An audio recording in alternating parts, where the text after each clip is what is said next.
नमस्कार दोस्तों, जैसा कि आप सबको खबर तो मिल ही गई होगी, आप सभी को पता चला होगा। हाल ही में हमारे देश के पूर्व प्रधानमंत्री, बहुत आदर से और सम्मान से जिनका नाम लिया जाता है, डॉक्टर मनमोहन सिंह जी का निधन हो गया है। इनसे जुड़े परीक्षा संबंधी कई सारे फैक्ट हमारे काम के हो सकते हैं और हम आज जानेंगे कि इनका व्यक्तित्व कैसा था। साथ ही साथ हम जानेंगे कि किन किन पदों पर अपनी सेवाएं इन्होंने दी हैं, साथ ही साथ कौन कौन से विशेष पुरस्कार इनको मिले हैं, उसके बारे में आज हम डिस्कस करेंगे। बने रहिएगा अंत तक विनर्स के साथ। चले, हम सबसे पहले ये समझ लेते हैं कि जो मनमोहन सिंह जी थे, इनका जन्म 26 सितंबर 1932 को हुआ था और इनकी 26 दिसंबर 2024 को इनकी डेथ हुई है। सबसे पहले हम ये याद रखेंगे। साथ ही साथ हम बात करेंगे इनके प्रारंभिक जीवन पर। मनमोहन सिंह जी का जो प्रारंभिक जीवन रहा है वो कैसा रहा, हम इस पे शॉर्ट डिस्कशन करेंगे। मनमोहन सिंह जी का जो जन्म हुआ था वो 26 सितंबर को 1932 को अविभाजित भारत के पंजाब में हुआ था, जो कि अब पाकिस्तान का हिस्सा बन चुका है। सिख परिवार में जन्मे थे और इनके जो पिताजी रहे, इनका नाम गुरमुख सिंह था और माता जी का नाम अमृत कौर था। बचपन में ही उनकी माँ का निधन हो चुका था और उसके बाद इनकी जो पढ़ाई लिखाई हुई, इन्होंने बढ़िया अपनी आगे की पढ़ाइयाँ जारी रखी। और साथ ही साथ हम इनके बारे में ये जरूर याद रखें कि मनमोहन सिंह जी ने अपना जो स्नातक कंप्लीट किया था वो पंजाब यूनिवर्सिटी से कंप्लीट किया था। साथ ही साथ कैम्ब्रिज विश्वविद्यालय से इन्होंने इकोनॉमी में स्नातक की डिग्री और ऑक्सफोर्ड विश्वविद्यालय से अर्थशास्त्र में डी.फिल की उपाधि प्राप्त की थी।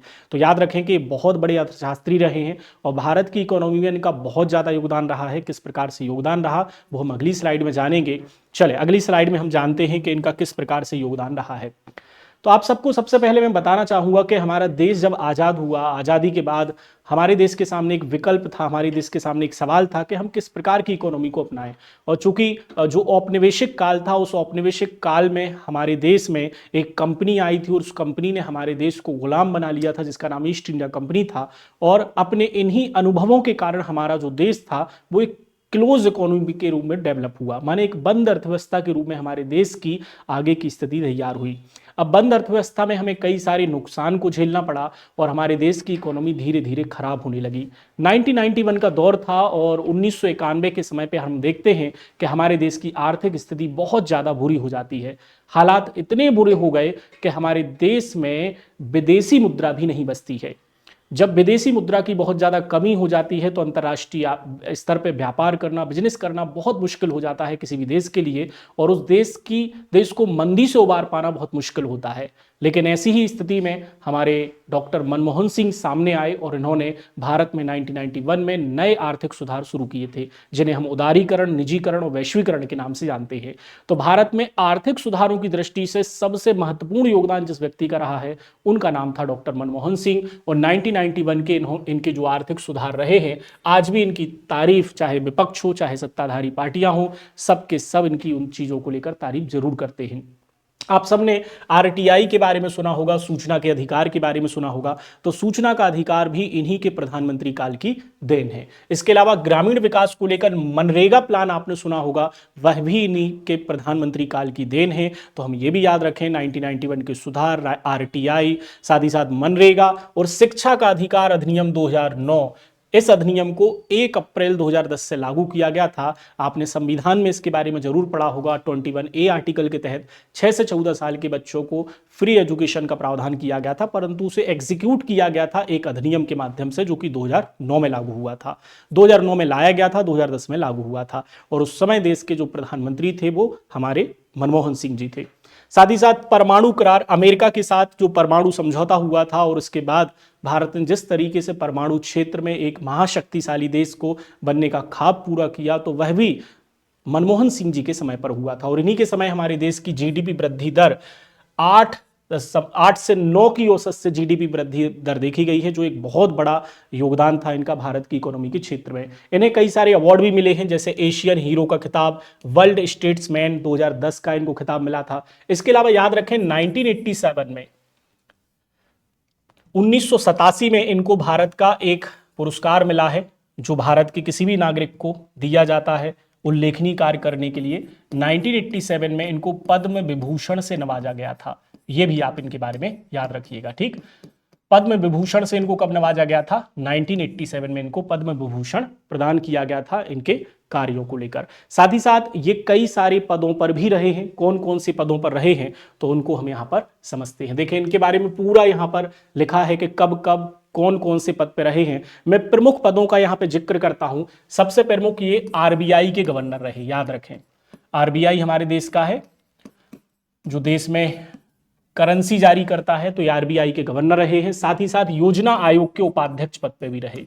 योजना आयोग जो आगे चल के नीति आयोग बन गया, उस योजना आयोग के यह उपाध्यक्ष रहे हैं। और उपाध्यक्ष पद जो होता था योजना आयोग में बहुत इंपॉर्टेंट होता था। जैसे आज नीति आयोग में उपाध्यक्ष होता है, वैसे ही योजना आयोग में उपाध्यक्ष जब होता था वह भी एक महत्वपूर्ण पद हुआ करता था। इसके अलावा ये विश्व अनुदान आयोग के भी अध्यक्ष रहे हैं। और सर्वप्रमुख जो इनका पद रहा है वो 2004 से लेकर 2014 तक देश के प्रधानमंत्री के रूप में इनका सबसे ज्यादा जो योगदान रहा है, देश के प्रधानमंत्री के रूप में रहा है। तो 2004 से लेकर 2014 तक ये देश के प्रधानमंत्री रहे। मतलब पूरे पूरे 10 साल इन्होंने देश के प्रधानमंत्री के रूप में देश को अपनी सेवाएं दी हैं। इसके अलावा यहाँ पर पूरी लिस्ट बनी हुई है, आप इसको देख सकते हैं किन किन पदों पर ये रहे हैं। ये आर्थिक सलाहकार रहे हैं विदेश व्यापार मंत्रालय के, 1972-76 मुख्य आर्थिक सलाहकार वित्त मंत्रालय के, 76 से 80 तक सचिव रहे हैं वित्त मंत्रालय में, 82 से 85 आरबीआई के गवर्नर जिसकी हम चर्चा कर रहे थे, योजना आयोग के उपाध्यक्ष भी रहे हैं, 87 में महासचिव रहे हैं और आर्थिक मामलों पर प्रधानमंत्री के सलाहकार भी रहे हैं 1990 में। और 1991 में जब इन्होंने आर्थिक सुधार लागू किए थे उस समय ये वित्त मंत्री थे भारत के, जिस पद पर भी निर्मला सीतारमण जी है। और 95 में दूसरे कार्यकाल की राज्यसभा के लिए चुने गए थे। वित्त मंत्रालय की सलाहकार समिति के मेंबर भी ये रहे हैं। 98 में नेता प्रतिपक्ष रहे हैं, राज्यसभा में वित्त संबंधी समिति के सदस्य रहे हैं। साथ ही साथ इन्होंने नेता प्रतिपक्ष के अलावा दक्षिण दिल्ली से लोकसभा चुनाव में हार गए थे, याद रखें ये दक्षिण दिल्ली से चुनाव हारे भी हुए हैं। ज्यादातर ये जो रहे हैं राज्यसभा के मेंबर के रूप में ही इन्होंने अपना संसद का सदस्य का कार्यकाल पूरा किया है। और 2001 में फिर से तीसरे कार्यकाल के लिए राज्यसभा सदस्य चुने गए थे। 2004 से 14 तक 2 कार्यकाल के लिए ये प्रधानमंत्री लगातार 10 साल रहे हैं। और चौथे कार्यकाल के लिए 2007 में फिर से इनको राज्यसभा से चुना गया था और 5वीं बार इन्हें 2013 में चुना गया और 2018 में 6वीं बार ये राज्यसभा के लिए चुने गए थे। तो ये सभी फैक्ट हैं। हमारे काम का जो एग्जाम में रहेगा वो आरबीआई के गवर्नर कब से कब तक रहे, याद रखिएगा। योजना आयोग के उपाध्यक्ष कब से कब तक रहे हैं, देश के प्रधानमंत्री कब से कब तक रहे हैं, साथ ही साथ पद्म विभूषण इनको कब से कब तक मिले हैं, ये भी याद रखें। इनकी एक आत्मकथा के बारे में भी आपको बताऊंगा। इनकी आत्मकथा जो पुस्तक है वो याद रखिएगा, उसका नाम है चेंजिंग इंडिया। ठीक, इनकी आत्मकथा का नाम क्या है? इनकी आत्मकथा का नाम है चेंजिंग इंडिया।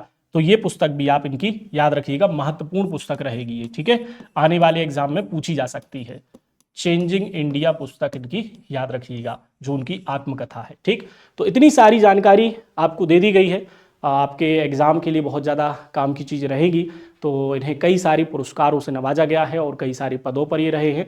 और सही मायनों में जब ऐसे किसी व्यक्तित्व को ऐसे पुरस्कार दिए जाते हैं तो कहीं ना कहीं उस पुरस्कार की गरिमा ज़्यादा बढ़ जाती है।